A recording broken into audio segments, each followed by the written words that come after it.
Hello everyone. Last video के अंदर हमने नॉन कॉन्टैक्ट फोर्सेस के बारे में स्टडी किया था और उसमें मैंने मैग्नेटिक फोर्स के बारे में डिस्कस किया था।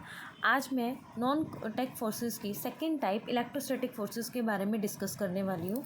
इसमें एक एक्टिविटी दी है, इसमें बोला है आप एक प्लास्टिक का स्केल लीजिए, प्लास्टिक का स्ट्रो लीजिए, एक पॉलीथीन लीजिए और एक स्मॉल पीस ऑफ पेपर लीजिए। आप प्लास्टिक का रब स्केल स्ट्रो विग्रियसली विद पॉलीथीन, आपने पॉलीथीन से do not touch the rubbed part with your hand और एनी मेटल ऑब्जेक्ट। आपने क्या करना है, जो रब पार्ट है उसको अपने हाथों से या किसी भी मेटल ऑब्जेक्ट से टच नहीं करना है। Now bring it close to the small piece of paper placed on a table. आप टेबल पे कुछ small of piece of paper लीजिए। Taking care not to touch the paper pieces, do you notice something surprising. क्या कहते हैं, आप paper के pieces को टच ना कीजिए। क्या आपको कुछ इसमें इंटरेस्टिंग या सरप्राइजिंग दिखाई देता है? देखिए, जैसा इस एक्टिविटी में हमें बोला है, एक स्केल लीजिए, एक पॉलीथीन लेने को बोला है और दूसरा उसने हमें क्या बोला है, पीस ऑफ पेपर्स लेने को बोला। तो मैंने पीस ऑफ पेपर को देखिए इस तरह से स्प्रिंकल कर लिया है यहाँ पे। अब मैं पॉलीथीन से क्या करती हूँ, ये पॉलीथीन है, मैं इससे स्केल को क्या करती हूँ, रब करती हूँ। ठीक है, हम इसे इस तरह से रब करेंगे। आपने ये ध्यान रखना है कि जब आप इसे रब कर रहे हो, रब करने के बाद ये किसी भी चीज़ से टच नहीं होना चाहिए। तो रब करने के बाद देखते हैं क्या ये पेपर्स को ही देखिए किस तरह से अपनी तरफ पुल कर रहा है। ठीक है, तो ये पेपर क्या हो रहा है, पीस ऑफ पेपर क्या हो रहा है, pull toward the plastic scale और true and stick to it. क्या कर रहे हैं, या इस पेपर से क्या कर रहे हैं, ये चिपक रहे हैं।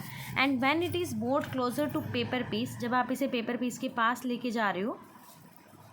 वाई डज दिस हैपन, अब ये जो स्केल है, जब मैंने इसे इस पॉलीथीन से इस तरह से रब किया और रब करने के बाद जब मैंने इसे पेपर्स के स्ट्रिप पे लेके गई तो पेपर इस तरह से चिपक गए। देखिए किस तरह से ये पेपर चिपक गया।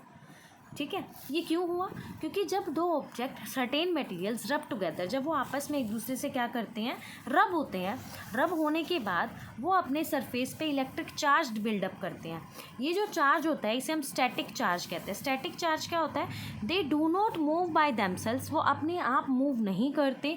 The object that acquire static charge is said to be charged object. जो ऑब्जेक्ट ने स्टैटिक चार्ज एक्वायर करा था उसे हम क्या कहते हैं, चार्ज्ड ऑब्जेक्ट बोलते हैं।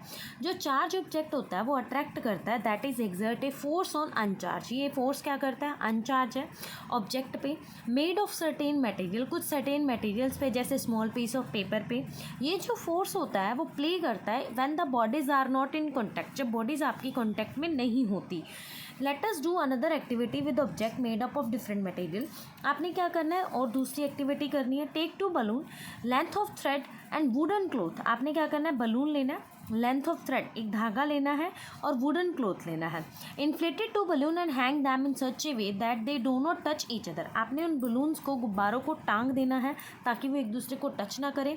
रब both balloon with the woollen cloth and release them. आपने उन दोनों बलून को उन्हीं कपड़े से रब करना है। Be careful not touch the rubbed balloon with your finger, वो आपके उंगलियों को टच नहीं करने चाहिए। What do you observe, we observe that balloon move away from each other. आप एक चीज़ ध्यान दोगे, जब आप उन्हें क्या कर दोगे, रब कर दोगे, रब करने के बाद वो एक दूसरे से दूर भागेंगे। तो यहाँ पे जो वूलन क्लॉथ है वो रबिंग क्लॉथ, बलून को जब रब किया जाएगा, close one of the rubbed balloon, तो उससे क्या होगा, they move toward each other as they are attracting each other. Sometimes ये क्या करेंगे, एक दूसरे को, जब वो अनचार्ज है बलून और दूसरे में क्या है, चार्ज है, तो चार्ज है तो वो एक दूसरे को क्या करेंगे, रिपेल करेंगे। अगर वो अनचार्ज है वो एक दूसरे को क्या करेंगे, अट्रैक्ट करेंगे। ये इंफॉर्मेशन हमें इसे क्या मिलती है, एक्टिविटी से मिलती है।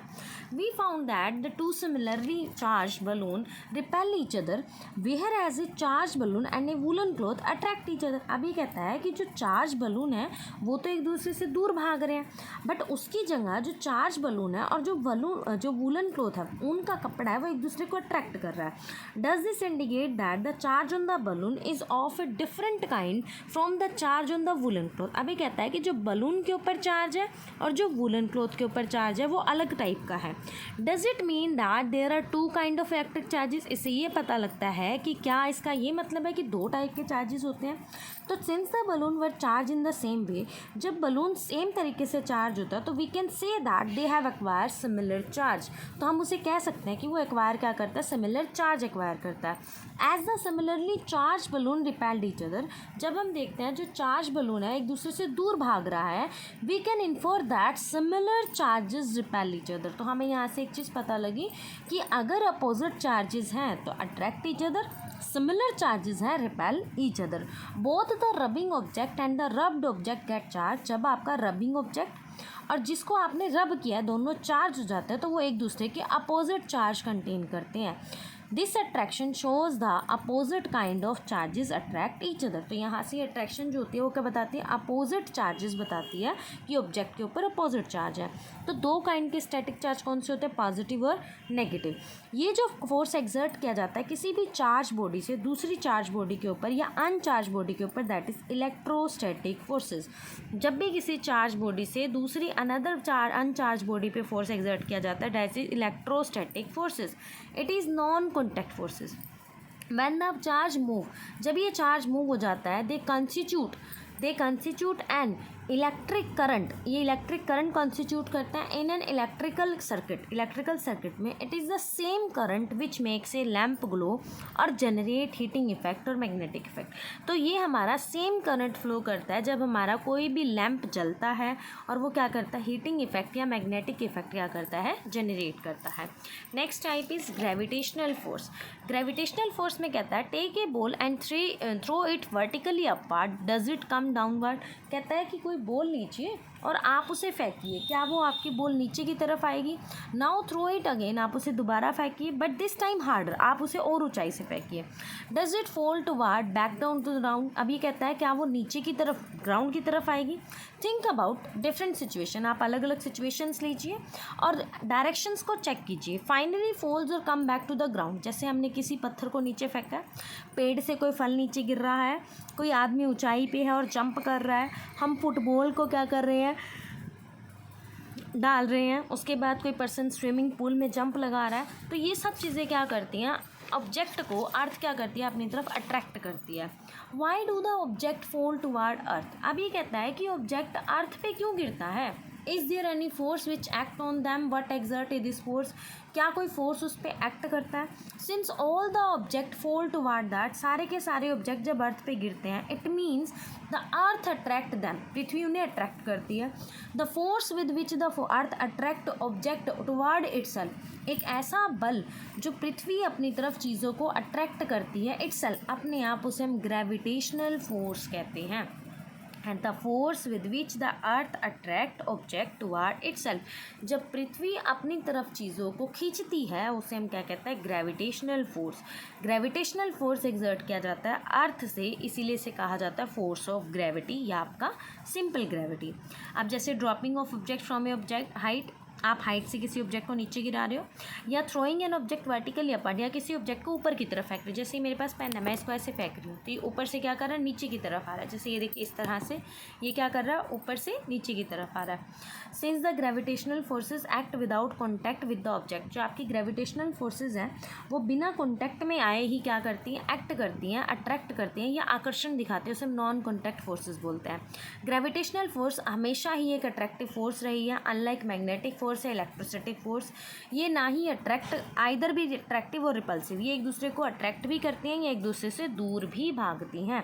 You might have notice that when an object is drop from a height, it take a straight vertically path downward before touching the ground. ये कहता है कि जब आप ऊपर से किसी चीज़ को फेंकते हो ना, तो वो जब नीचे की तरफ आती है तो वो स्ट्रेट पाथ पे आती है। When an object is throwing upward, but जब आप किसी चीज़ को ऊपर की तरफ फेंकते हो तो ऑब्जेक्ट क्या करता है, स्ट्रेट आता है, बट लेकिन स्लोज डाउन, धीरे धीरे, और स्टॉप मोमेंट्री एट, और एक हाइट पे जाके रुकता है और वहाँ से वापिस आता है। Why going up the object, speed of the object goes on decreasing. क्या ऑब्जेक्ट की स्पीड पे इफेक्ट पड़ता है। अगर स्पीड डिक्रीज हो जाती है तो ऑब्जेक्ट क्या हो जाता है, रुक जाता है, या डायरेक्शन ऑफ मोशन बदल जाती है। Coming down the speed goes on increasing, but जैसे ही वो एक पॉइंट पे, पीक पे पहुंचने के बाद नीचे आता है ना, तो ऑब्जेक्ट की जो डायरेक्शन होती है या स्पीड होती है वो बढ़ जाती है। We says that the object undergo vertically motion when it move in vertical direction under the influence of gravitational forces। तो इससे हम ये कह सकते हैं कि जब भी कोई ऑब्जेक्ट वर्टिकल डायरेक्शन में आता है तो उसी डायरेक्शन में, उसी मोशन में क्या करता है, वो ग्रेविटेशनल फोर्स को influence under the influence of gravitational force वो उसी डायरेक्शन में नीचे अर्थ की तरफ आता है। Does the earth pull every object with equal force, क्या पृथ्वी हर एक ऑब्जेक्ट को इक्वल फोर्स से अट्रैक्ट करती है? नहीं। ये ध्यान रखना, जो अर्थ है, जो ग्रेविटेशनल फोर्स है वो डिपेंड करता है मास के ऊपर। जितना ज़्यादा किसी ऑब्जेक्ट का मास होगा ना, ग्रेविटेशनल फोर्स भी आपका उतना ही ज़्यादा होगा। ये चीज़ें यहाँ पे क्लियर है।